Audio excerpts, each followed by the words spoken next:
If you're still trying to run off your belly fat, you are fighting a losing battle against your own biology. Most men and women over 35 are sabotaging their hormones by chasing high-intensity sweat, when the real secret to a lean waistline is actually something much slower. Today, I'm going to show you the exact walking protocol that burns fat without destroying your joints or spiking your hunger, so you can finally see results that actually last. We've been fed a lie for decades that if we aren't gasping for air and drenched in sweat, our workout doesn't count. We watch the movies, we see the Rocky montages, and we think the only path to losing the dad and mom bod is through brutal, punishing cardio. But if you're in your 30s, 40s, or older, that approach is likely the very thing keeping you stuck. You know the cycle: you wake up on January 1st, buy new running shoes, and hit the pavement. For the first week, you feel like a hero. By week 3, your knees ache, your lower back is stiff, and you're so ravenously hungry from the effort that you end up eating back every calorie you burned, and then some. Eventually, life gets busy, a kid gets sick, or a deadline at work hits, and the running shoes go into the back of the closet. You think you failed because you lacked discipline. I'm telling you that you failed because you chose the wrong tool for the job. Fat loss is simple, but it isn't easy, and it certainly isn't meant to be a torture session. Today, we are breaking down the ultimate weapon in the professional middle-ager's arsenal: walking. The biology of stress and fat. Before we get into the how, we have to understand the why.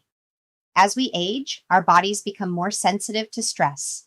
When you force yourself into a high-intensity run, your body doesn't know you're trying to look better for beach season. It thinks you're running for your life from a predator. In response, it pumps out cortisol, the stress hormone. For a 20-year-old, this isn't a huge deal. But for a man or woman over 35 who already has a high-stress job and family responsibilities, that extra cortisol is a disaster. High cortisol tells your body to hold on to energy, specifically around your midsection, and it can actively suppress testosterone in males. You're running yourself into the ground, losing muscle, and actually making it harder for your body to access that stubborn belly fat. Stop for a second and check your phone. Do you have a health app? If so, look at your daily step average for the last 7 days. If that number is under 5,000, you aren't struggling with a slow metabolism. You're struggling with a movement deficit. Hold that number in your head as we continue. The 14-calorie revelation. A few years ago, I decided to test the cardio is king theory myself. I wore a tracker and walked 3 kilometers at a brisk, comfortable pace. Then, I turned around and jogged that exact same route back. I wanted to see how much extra fat-burning magic I'd get for all that extra sweat and joint pain. The result? The difference was a measly 14 calories. Think about that.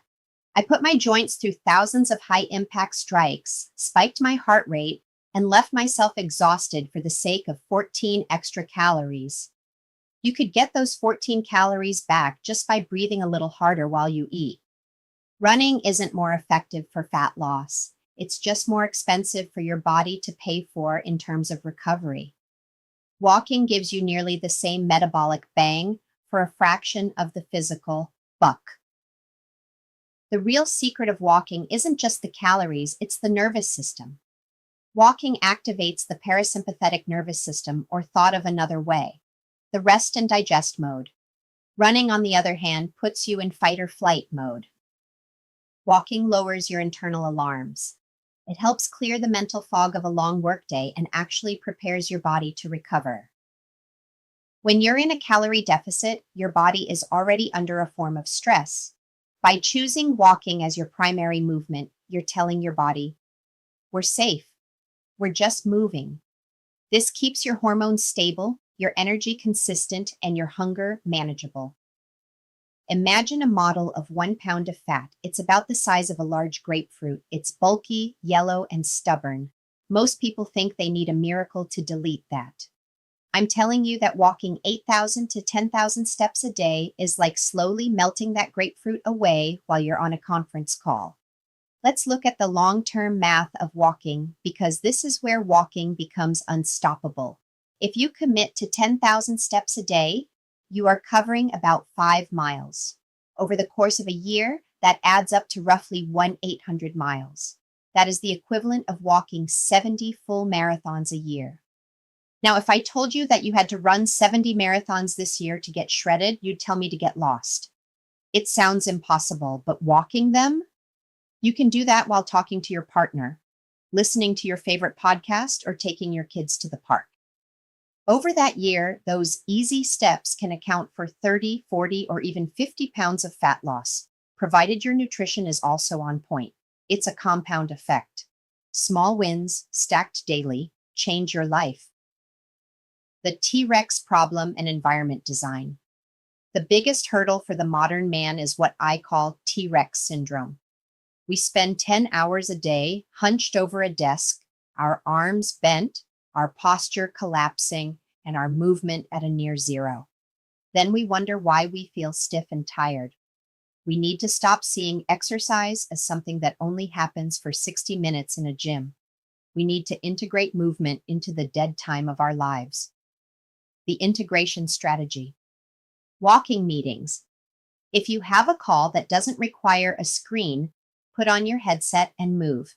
I've had clients who hit half their step goal before lunch just by refusing to sit down for Zoom calls. The post-meal 10. A 10-minute walk after lunch and dinner isn't just about steps. It lowers your blood sugar response, which prevents the 3 p.m. energy crash and stops you from reaching for that sugary snack. The park and walk habit. Stop fighting for the closest spot at the grocery store. Park at the very back. Those extra 200 steps every time you leave the house add up to miles over a month. Stand up for a moment. If you're watching this while sitting down, stand up. Stretch your hip flexors, pace around the room for the next 60 seconds of this video. You've just added 100 steps to your daily total. See how easy that was? You don't want you to go out and try to hit 15,000 steps tomorrow if you're currently at 3,000. That's the all or nothing mindset that leads to failure. Instead, we use a progression system. Week 1. Find your current average and simply add 2,000 steps. That's roughly 20 minutes of extra movement. Week 2 to 4. Increase that target by another 1,000 every week until you hit the 8,000 to 10,000 range. The baseline. Once you hit 10,000, that is your new floor. On your worst, busiest, most chaotic day, you hit 10,000. On your good days, you might hit 15,000. Tracking facts over feelings. Most people make decisions based on emotion. I feel like I've been active today, or I feel like I worked hard. Feelings are unreliable. Data is king. Your phone is already tracking you. Use it. But don't just look at the daily number. Look at the weekly budget. If you had a rainy Tuesday where you only got 4,000 steps, don't panic. You just need to find those missing 6,000 steps over the weekend. View your movement like a bank account. Keep the balance high and the fat loss happens on autopilot. Think about why you're doing this. Is it to have a six-pack on a beach for 1 week? Or is it so you can look good at your daughter's wedding at 50? Walking is the longevity play. It keeps you in the game. The multitasking advantage. The final reason walking wins is that it is productive time. You can't read a book or answer emails while you're sprinting on a treadmill, but while walking, you can educate yourself. I tell my clients that their walk is their extra education time. Listen to an audiobook, catch up on industry news, or use it for deep thought. When you associate your movement with personal growth or problem solving, you'll start to look forward to it. It becomes the best part of your day, not a chore you have to get through. The identity shift. Ultimately, this isn't about going for a walk. It's about becoming the type of person who moves. It's shifting your identity from a sedentary professional to an active leader. When you see a set of stairs, you take them. When you have a choice to pace while on a call, you pace. You aren't on a diet, and you aren't training for a marathon. You are simply a man or woman who respects their biology enough to give it the movement it was designed for. When you commit to the walking system, you stop being a passenger in your own health and start taking the wheel. The first mission. Your mission is simple. After this video ends, do not click on another one. Put your phone in your pocket, walk out your front door, and walk for exactly 10 minutes in one direction. Then turn around and walk back. You've just started the system. No excuses. If you're ready to stop the punishing cardio and start a system that actually works for your life, hit the like button and subscribe. We're building a community of middle-agers who value results over ego.